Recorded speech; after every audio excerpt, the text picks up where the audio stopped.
Nous allons ouvrir la parole de Dieu ensemble ce matin et relisons en introduction de ce texte dans 2 Corinthiens chapitre 13, verset 13, où l'apôtre Paul dit ceci: que la grâce du Seigneur Jésus-Christ, l'amour de Dieu et la communion du Saint-Esprit soient avec vous tous. Amen. Il y a 15 jours, nous avons parlé sur ce passage. Nous avons du reste commencé à parler sur ce passage, et précisément de la communion du Seigneur, du Saint-Esprit. Paul va dire que la communion du Saint-Esprit soit avec vous tous. Et nous avons considéré un premier point, car il y a beaucoup de choses à dire. Et la première chose que nous avons vue, c'est que le Saint-Esprit est une personne. Et pour comprendre et envisager une relation qui soit pour nous une relation de bénédiction, une relation qui apporte la vie à notre être entier, nous devons comprendre que nous ne le considérons pas simplement comme une force qui sortirait de quelqu'un, une influence, comme certains le disent, le pensent, mais c'est une personne que Dieu nous a donnée pour vivre et demeurer éternellement avec nous. Et le deuxième point que je voulais relever, c'est celui de la divinité du Saint-Esprit. Une personne, certes, mais ce n'est pas une personne humaine. Le Saint-Esprit est Dieu. Et il est important aussi de le comprendre, de le saisir, et parce qu'en comprenant ces choses, nous aurons un tout autre rapport, une toute autre relation avec la personne du Saint-Esprit. Et nous lisons pour continuer dans cette lancée un texte, et nous allons même en lire plusieurs encore. Le premier dans l'évangile de Jean, au chapitre 14.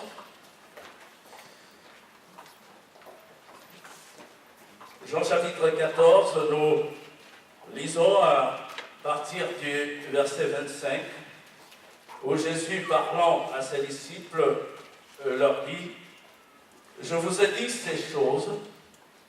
Il a donné des enseignements, des instructions, et il a promis la venue du Consolateur. Et il enchaîne en disant: je vous ai dit ces choses pendant que je demeure avec vous. Mais le Consolateur, l'Esprit Saint, que le Père enverra en mon nom, vous enseignera toutes choses et vous rappellera tout ce que je vous ai dit. Amen. Et on relève dans ce passage le lien qui est établi, très étroit, entre Jésus, qui parle, le Saint-Esprit, je cite, mais le Consolateur, l'Esprit Saint, le Père, que le Père enverra en mon nom, vous enseignera toutes ces choses. Il y a un lien entre les trois qui est inséparable. On voit Jésus, et il est aussi parlé du Père, il est parlé du Saint-Esprit. Ce que je voudrais ici mettre en avant, c'est que le Saint-Esprit est lié au Père et est lié au Fils d'une manière inséparable, comme je viens de le dire. Cette relation est indivisible. On ne peut pas séparer la personne du Saint-Esprit du Père. On ne peut pas séparer la personne du Saint-Esprit de Jésus, du Fils. Et plusieurs passages de l'Écriture mettent en exergue cette unité parfaite. Et on retrouve, par exemple, dans l'évangile de Matthieu, lors du baptême de Jésus par Jean, la présence encore des trois. Dans Matthieu chapitre 3, verset 16, nous lisons ceci. Dès que Jésus eut été baptisé, il sortit de l'eau. Et voici, les cieux s'ouvrirent, et il vit l'Esprit de Dieu descendre comme une colombe et venir sur lui. Et voici, une voix fit entendre des cieux ces paroles. Celui-ci est mon Fils bien-aimé, en qui j'ai mis toute mon affection. Gloire à Dieu. Et c'est Jésus qui se fait baptiser par Jean-Baptiste. Passe les détails de l'échange entre Jésus et Jean. Mais ce jour, Jésus va voir le Saint-Esprit descendre sur lui. Le Fils est en homme sur la terre, et le Père lui a formé un corps, et dans son ministère, il a besoin de toute la plénitude de Dieu. Donc le Saint-Esprit va descendre sur lui. On voit aussi le Père, la manifestation du Père. Il est dit, une voix fit entendre des cieux ces paroles. Celui-ci est mon Fils bien-aimé, en qui j'ai mis toute mon affection. On pourrait, toujours dans l'évangile de Matthieu, citer le commandement que Jésus notamment adresse à l'Église, à ses disciples, avant de monter au ciel, donc après la résurrection. Matthieu chapitre 28, nous citons souvent ce texte par cœur.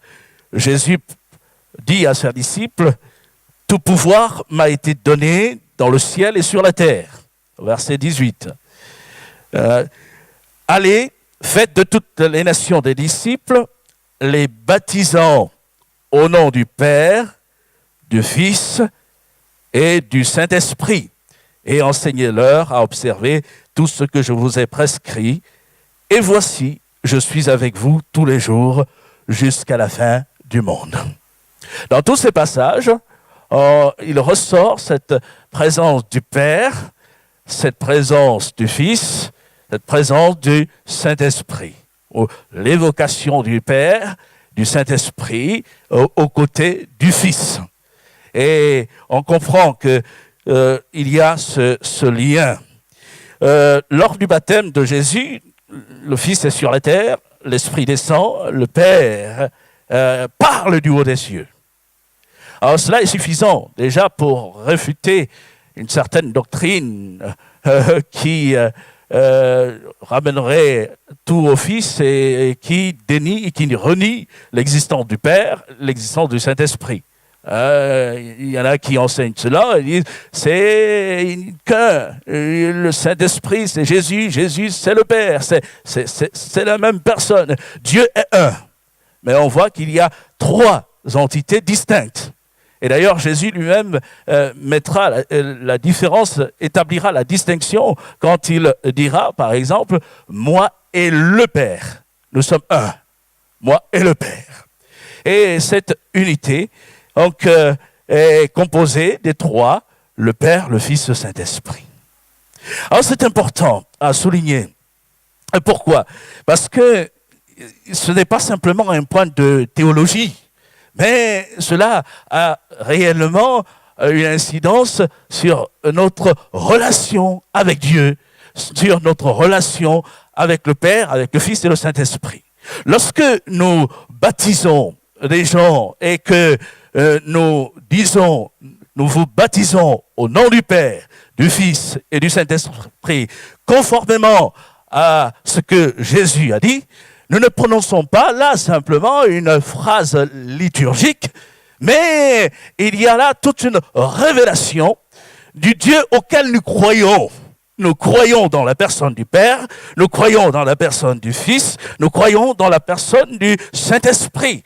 Et un seul Dieu qui s'est révélé à nous comme étant le Père et qui nous a révélé aussi le Fils, qui nous a révélé le Saint-Esprit. il y a donc cette réalité. Mais dans la marche avec le Seigneur, dans la relation avec le Seigneur, il y a quelque chose de très fort pour nous. C'est que, en revenant sur le passage que nous avons lu en introduction, que la grâce du Seigneur Jésus-Christ, l'amour de Dieu et la communion du Saint-Esprit soient avec vous, on relève que le Fils est cité, Jésus-Christ, le Père est cité, Dieu. On relève aussi que le Saint-Esprit est cité. Et donc, on retrouve Dieu dans la plénitude, dans sa plénitude. Ce Dieu qui s'est révélé à nous. Et je disais que c'est là quelque chose de très fort. Parce que dans ses propos, Paul, inspiré par le Saint-Esprit, bénit l'Église. Il bénit les croyants. Il bénit les croyants en désirant vivement que, pour ce qui est de la personne du Saint-Esprit, la communion du Saint-Esprit soit avec eux tous. Qu'est-ce que cela nous montre, nous révèle? En relevant tout ce que nous avons dit sur l'unité parfaite entre le Père, le Fils et le Saint-Esprit, cette communion parfaite et unité inséparable, indivisible, nous le ramenons à notre réalité par le vœu exprimé par Paul en disant que, dans le fond, le désir du Saint-Esprit, c'est que cette même communion qui existe entre le Père, Jésus et lui, soit notre partage. Autrement dit, dans ce que Paul exprime, il y a cette réalité que rien ni personne ne puisse vous séparer de la personne du Saint-Esprit, de la personne du Père, de la personne de Jésus. Que dans votre communion, relation, ce lien ne soit pas rompu et que les épreuves, tout ce que nous pouvons vivre, les circonstances, ou même des personnes en face de nous, ne nous amènent pas à vivre séparément de la personne du Saint-Esprit. Et il y a encore cette pensée très forte que Jésus a soulignée. Il nous a été donné pour qu'il demeure éternellement avec nous. Et pour moi, c'est rassurant. Quand je considère l'Écriture sous cet angle, je me dis, mais donc, le Seigneur a là une volonté bien exprimée et affirmée à mon égard, c'est que m'attirant à la communion avec lui, il désire que cette communion soit permanente et que je m'appuie sur lui et que je vive pleinement à cette relation, ce lien. Gloire au Seigneur. Et que cette réalité soit encore là gravée dans notre cœur. Si je perçois, si je comprends que le Saint-Esprit est Dieu, que je suis appelé à vivre en communion chaque jour avec lui, mais je comprends que la communion avec Dieu est une réalité pratique, concrète. Ça ne s'inscrit pas simplement dans ce qu'on peut percevoir intellectuellement, mais c'est une réalité vécue et gravée dans notre cœur. Que le nom du Seigneur soit béni. Le Saint-Esprit est appelé Dieu. Parce qu'il y en a qui posent souvent la question, mais la Bible dit-elle que le Saint-Esprit est Dieu? Eh oui, la Bible affirme que le Saint-Esprit est Dieu. Le nom Dieu est appliqué à la personne du Saint-Esprit. Nous allons reconsidérer un texte que nous citions la semaine dernière dans le livre des Actes des Apôtres au chapitre 5. Lorsque Ananias se présente devant l'Église et que Pierre dévoile son hypocrisie et son mensonge, il veut tromper l'Église. Et Pierre, verset 3, il est écrit, Pierre lui dit, Ananias, pourquoi Satan a-t-il rempli ton cœur au point que tu mentes au Saint-Esprit et que tu aies retenu une partie du prix du champ? S'il n'eût pas été vendu, ne te restait-il pas? Et après qu'il a été vendu, le prix n'était-il pas à ta disposition? Comment as-tu pu mettre en ton cœur un pareil dessein? Ce n'est pas à des hommes que tu as menti, mais à Dieu.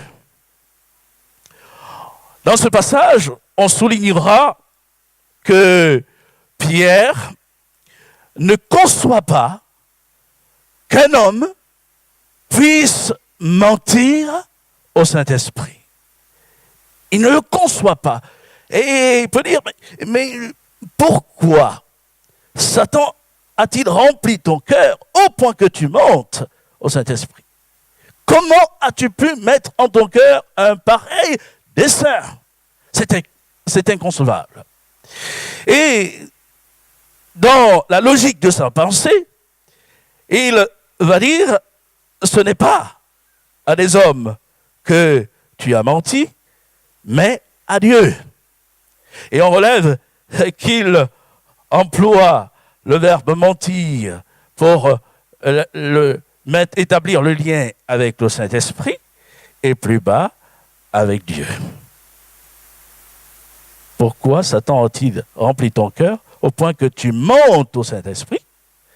Ce n'est pas à des hommes que tu as menti, mais à Dieu. Et cela paraît évident. Mentir au Saint-Esprit revient à mentir à Dieu. Le Saint-Esprit est Dieu. Et là aussi, nous dirons que c'est d'une extrême importance pour nous.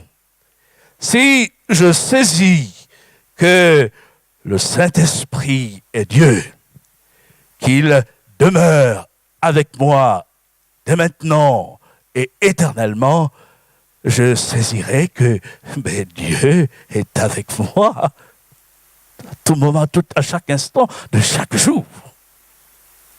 Il y en a qui sont parfois apeurés parce qu'il arrive des moments où on ne ressent rien et on s'affole. Mais je ne ressens pas la présence de Dieu. Mais Dieu s'est-il retiré de moi? Dieu m'a-t-il abandonné? Je pense que si on ne s'est pas éloigné de lui et qu'on a toujours manifesté ce désir de marcher avec lui, il n'y a pas de raison que nous nous retrouvions seuls.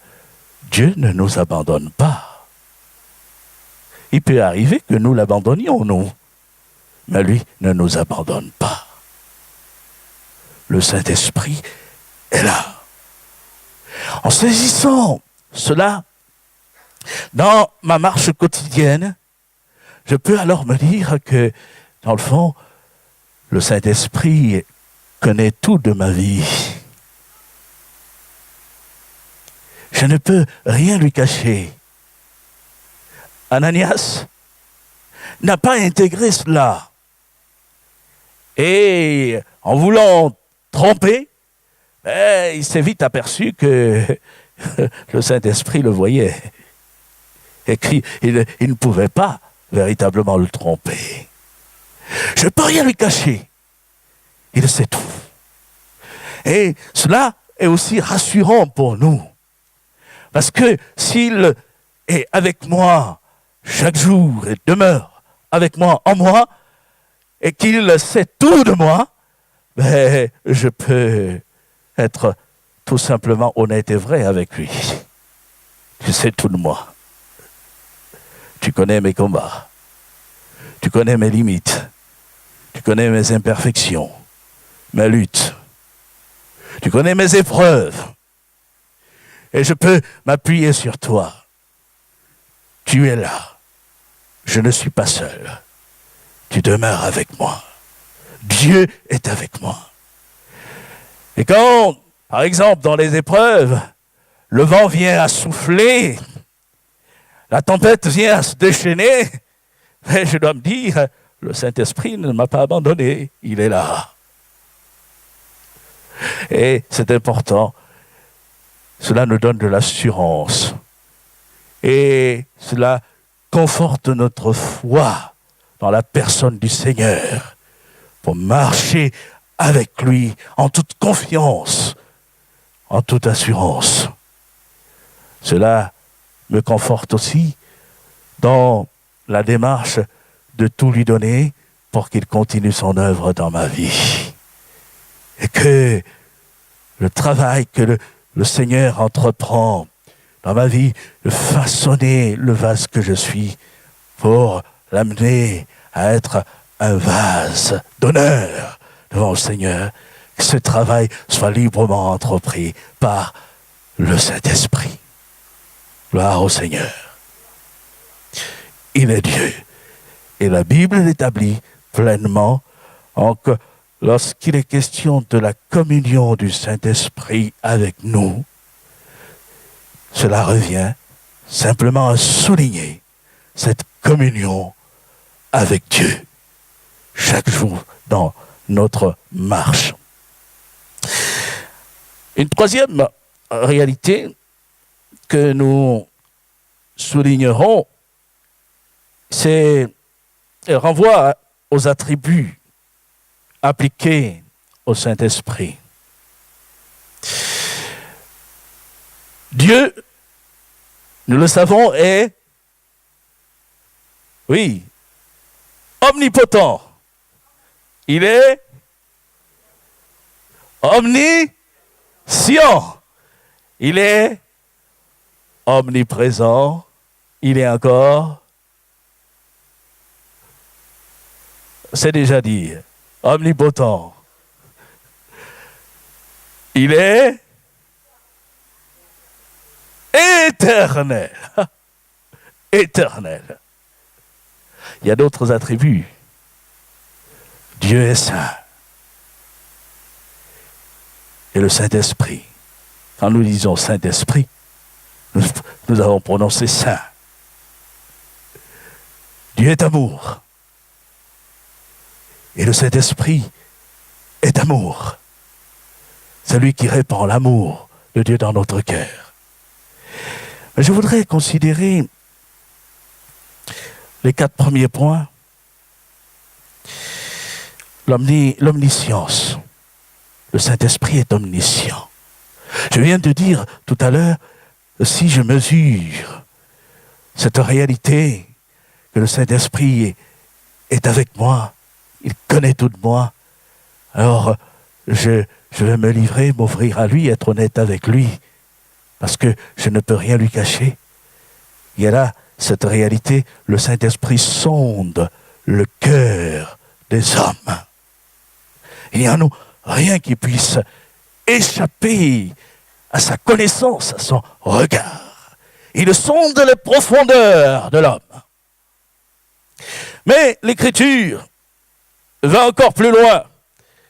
Dans 1 Corinthiens chapitre 2,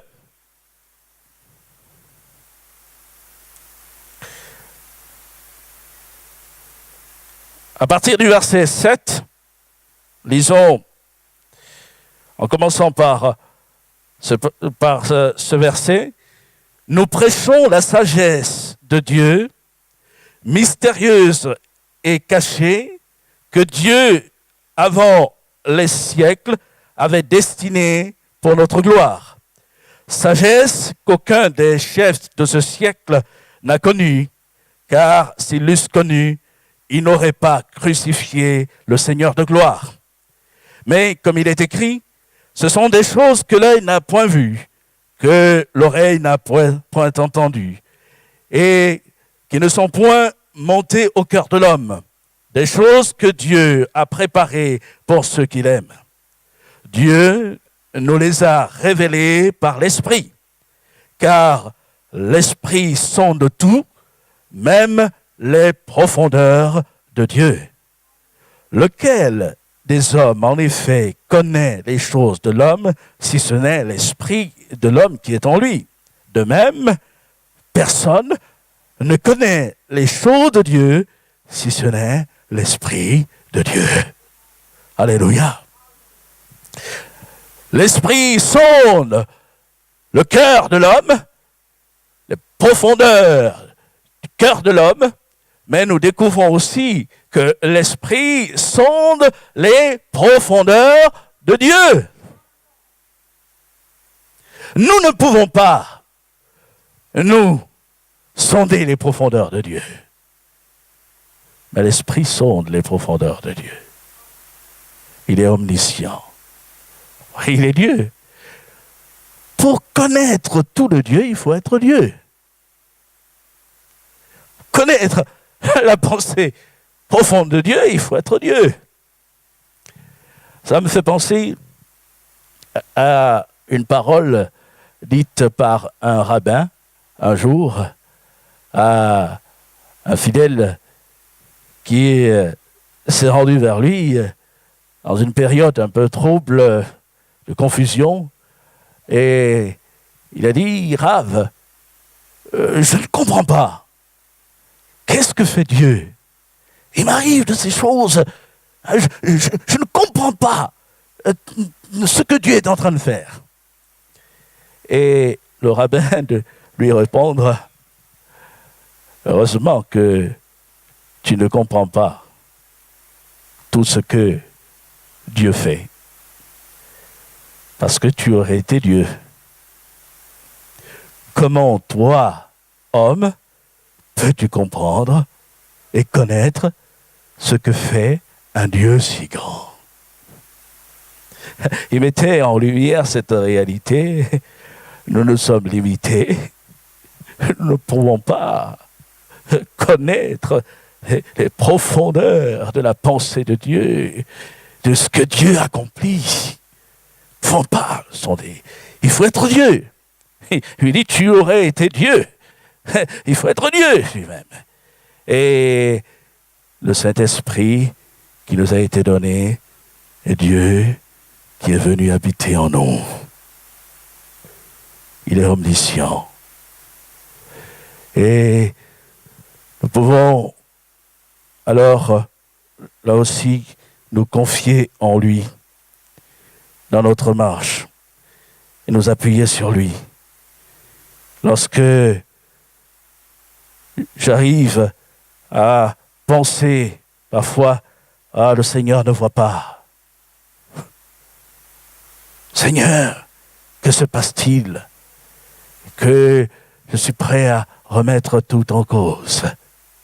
Mais non, c'est une pensée qui ne m'engage pas dans la voie de la foi et de l'écriture. Et il voit tout, il sait tout, il connaît tout. Alors, là aussi, c'est le Dieu qui est venu à moi pour que je m'inscrive dans une communion parfaite avec lui. Et lorsque parfois je me retrouve face à des situations bien délicates où je ne sais quelle position adopter, je ne sais quoi dire, mais je peux encore me confier à la personne du Saint-Esprit qui, dans sa sagesse infinie, peut m'éclairer, peut me conseiller et peut me dire ce que je dois faire. Dans l'Écriture, dans le livre des Actes des Apôtres, il y a le témoignage d'Étienne qui s'est trouvé lui aussi, là, face à une opposition farouche de la part des Juifs. Ils ont voulu discuter avec lui sur des questions de doctrine au sujet de Jésus et le Messie. Et il est dit que ces hommes qui discutaient avec lui, les pharisiens, docteurs, qui étaient là plongés dans l'étude de la loi de Moïse, il dit qu'ils ne pouvaient résister à la sagesse, sa sagesse, et à l'esprit par lequel il parlait. Croyez-vous que cette sagesse d'Étienne relevait simplement de l'homme? Non, c'est dans cette circonstance, c'est l'esprit même qui lui disait ce qu'il devait dire, qui l'éclairait et qui l'inspirait dans ses propos. Et je crois que l'esprit qui n'a pas changé veut encore nous inspirer, nous conduire, nous guider. Amen. Le Saint-Esprit est omniscient, le Saint-Esprit est omnipotent.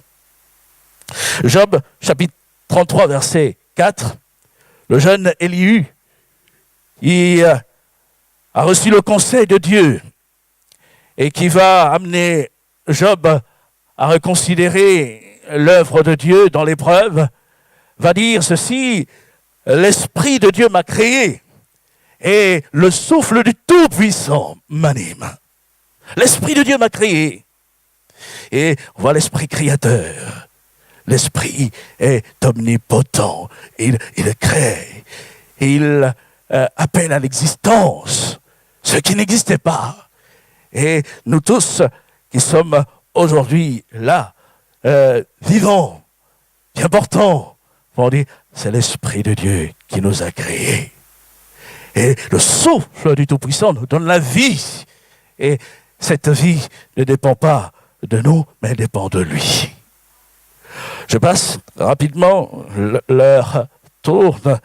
Dans Luc chapitre 1er, verset 35, lorsque l'ange Gabriel vient annoncer à Marie la naissance de Jésus, il sera dit, l'ange lui dit, le Saint-Esprit viendra sur toi et la puissance du Très-Haut te couvrira de son ombre. C'est pourquoi le Saint-Enfant qui naîtra de toi sera appelé Fils de Dieu. On note la puissance du Très-Haut. Le Saint-Esprit viendra sur toi et la puissance du Très-Haut te couvrira de son ombre. Le Saint-Esprit n'est pas une puissance, il n'est pas une force. Hein.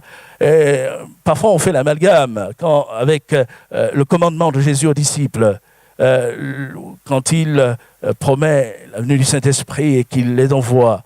Il dit, ce n'est pas à vous de connaître les temps et les moments que le Père a fixés de sa propre autorité, mais vous recevrez une puissance, le Saint-Esprit survenant sur vous, et vous serez mes témoins à Jérusalem, dans toute la Judée, dans la Samarie et jusqu'aux extrémités de la terre.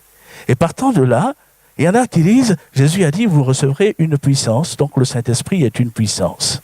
Non, il ne faut pas comprendre cela ainsi. Le Saint-Esprit, ce n'est pas une puissance, c'est la puissance.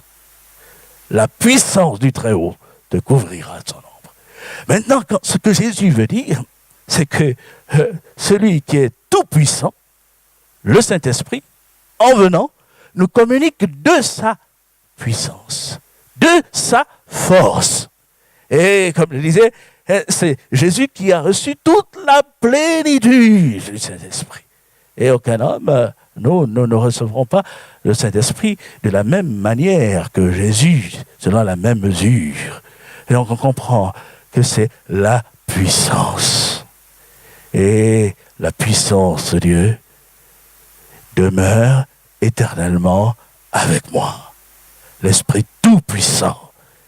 Et là, je peux me dire que si j'atteins des limites, il y a des choses que je ne peux pas réaliser dans ma faiblesse humaine, je dois là aussi ne pas m'affoler, parce que si je suis limité, lui, il est tout-puissant. Et ce que je ne peux pas accomplir, lui, il peut l'accomplir. Et cela doit aussi m'aider dans ma relation, dans ma marche avec lui, dans ma marche quotidienne avec lui. L'Esprit est omniprésent. Nous l'avons dit. David, dans le psaume 139, adresse cette prière à Dieu. Nous pouvons lire au verset 7, psaume 139, verset 7. Où irai-je loin de ton esprit et où fuirai-je loin de ta face? Si je monte aux cieux, tu y es. Si je me couche au séjour des morts, t'y voilà. Si je prends les ailes de l'aurore et que j'aille habiter à l'extrémité de la mer, là aussi ta main me conduira et ta droite me saisira. Où irai-je loin de ton esprit? Où fuirai-je loin de ta face? Et dans sa prière, il y a cette notion de l'espace. S'il monte aux cieux, l'endroit le plus élevé, si je vais au séjour des morts, dans la conception judaïque, l'endroit le plus bas, les profondeurs, si je prends les ailes de l'aurore, l'endroit où le soleil se lève, l'est, et que j'aille habiter à l'extrémité de la mer, il parle en étant en terre d'Israël, la mer, la grande mer, la Méditerranée, l'ouest. En fait, dans sa perception de l'espace, il en vient à conclure qu'il n'y a pas d'endroit où il puisse se tenir pour échapper à l'Esprit de Dieu. L'Esprit de Dieu est partout. Il est partout. Et il est omniprésent. Gloire au Seigneur. Il est ici. Nous le croyons. Amen. Et nous le célébrons. Glorifions le Seigneur. Quand nous sortirons, il sera encore là. Nous allons nous séparer, nous serons chacun chez soi. Il sera là. En fait, il est là, je peux adorer le Seigneur de tout mon cœur.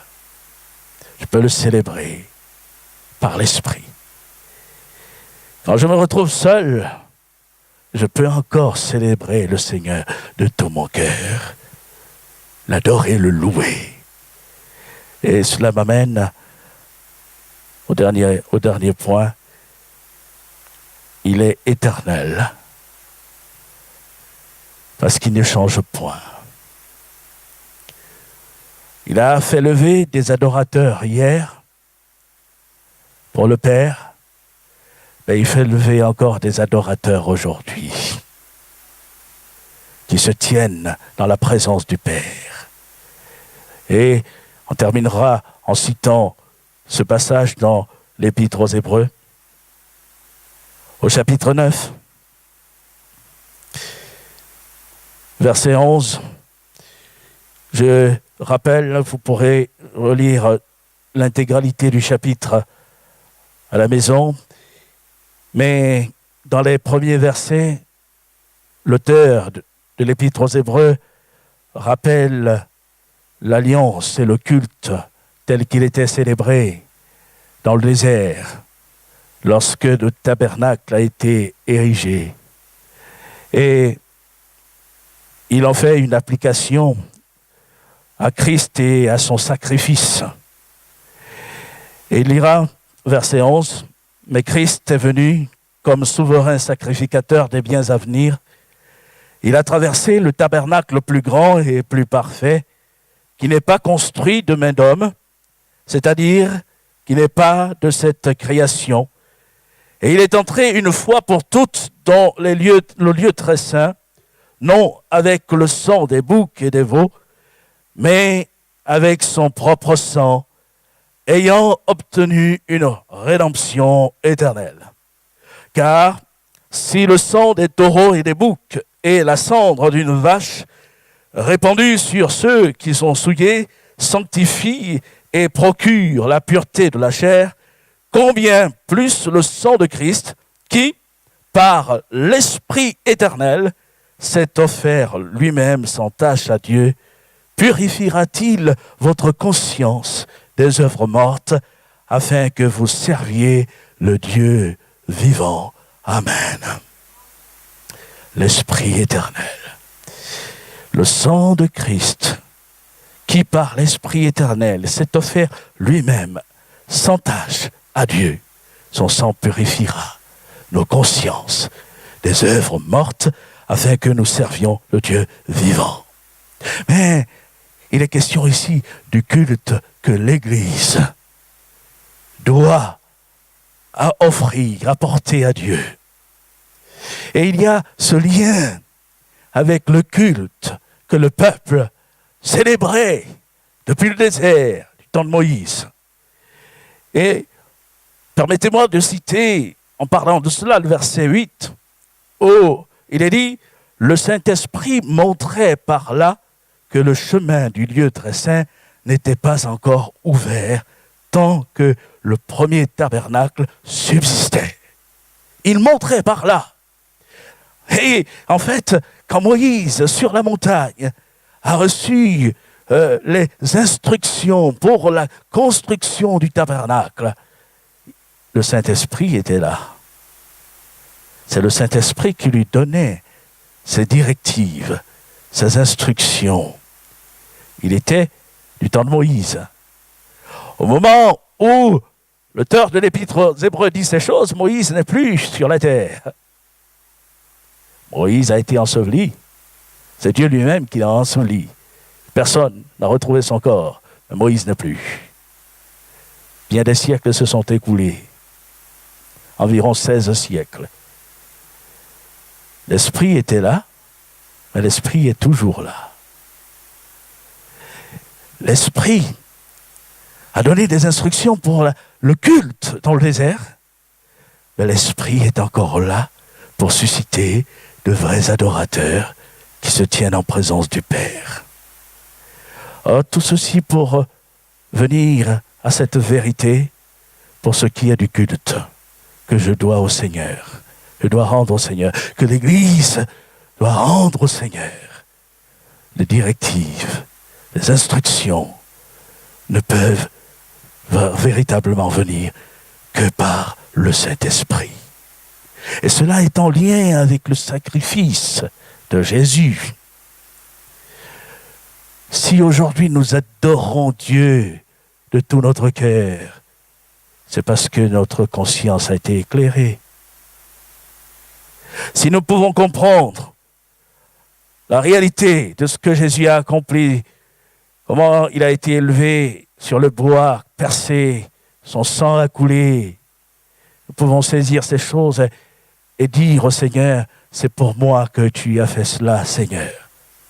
Ce n'est pas simplement parce que nous savons lire. Il y en a qui savent lire, mais qui n'ont pas saisi cela. Ils lisent cela. Jésus est mort, son sang a coulé, il a été enseveli, il est ressuscité, mais cela reste plat, sans écho dans leur cœur.